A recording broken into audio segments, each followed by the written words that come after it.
Bad Apple is a mod for Snoot Game that was made by YouTuber Umbruhh and his team, someone that a lot of you are probably familiar with. It is a continuation of the story after the events of Ending 1, and if you've seen Ending 1, then you likely already know where this is going. And if it wasn't obvious enough, massive spoilers ahead for both Snoot Game and the mod. I'll leave links to both in the description. The mod is based off of a fanfic with the same title that was also written by Umbruhh, with the first 3 chapters currently available for the game, with 9 more on the way within a year from now. The story follows Anon and Trish a few months after the events of Ending 1, with a few other characters also making an appearance. Anon is a total train wreck, with guilt and grief completely consuming him. He's been totally isolated and has been abandoned by everyone, including his own parents, and has been using government aid to pay for his rent as well as tons of caffeine and drugs to prevent him from sleeping. The reason for this is due to him having terrifying nightmares and hallucinations of Fang, Nazer, and Naomi, who torment him with his part in the events that occurred. Trish, on the other hand, has been completely consumed by wrath and bitter hatred.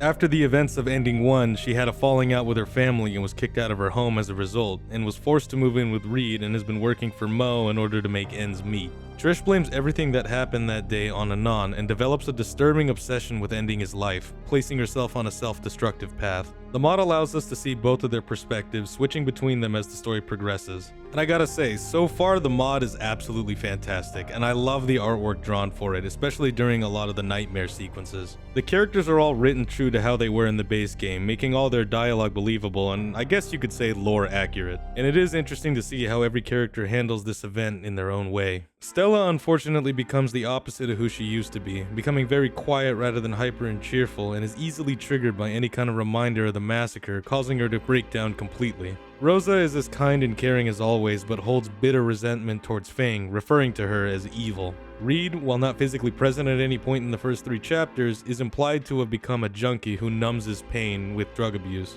While all the characters are handled with respect for the source material, what truly stood out to me was Stella and Anon's relationship. The way that these two bond over their shared trauma and begin an uphill journey together towards healing is something I didn't expect to enjoy as much as I did. And the way Anon learned the same lessons from Ending 4 the hard way this time around is such a nice touch, I love it. However, as much as I'm enjoying the mod, I do have a few critiques. The nightmare sequences with the original art are all fantastic, but my issue is that there aren't more of them. I'd love to see more drawings and backgrounds of these revenants that haunt Anon in all of their disturbing glory. Scenes like when Anon sees Shadow Fang pointing a gun at Stella's head, or the laughing decomposing revenants could be made so much better with some artwork. I believe that there's a ton of potential here, and I think the nightmare scenes should be pushed to their fullest potential and be as horrifying as possible. The next thing I want to talk about is the backgrounds. I know a lot of these are from the original game, so I'll let those ones slide, but the new areas such as Rose's home, the drugstore, or Mo's office would look a lot better with some art rather than some shitty blurred stock images. There really just should be more art in general. Like for example, when they're in the car, I think that should be drawn rather than the stock image with the sprites in the front. It would just look a lot better. Also, there are a couple of moments that could do with less music and more ambiance, but that's a bit more subjective, so that's all I'll say about that. Hopefully in the future they go back and make improvements to the first 3 chapters, because there's honestly a lot of potential here. All in all, I highly recommend checking out the mod. It's damn good, and I'm super excited to play the rest of the chapters. And I plan to release our full blind playthrough once the whole thing is out, and I'll make sure to leave links to the game, the mod, and the fake in the description below, as well as a link to Umbruh's channel. Make sure you guys go show him some love. He's doing some good work here. Umbruhh, you've truly made something great, man, and I'm super excited to see what you and your team can pull off. Anyways, that's all I got for now, guys. Thanks for watching. Make sure you hit that subscribe button if you like what I do, and leave a comment telling me what your thoughts are on the game and the video. That's all for today, and I'll see you guys next time.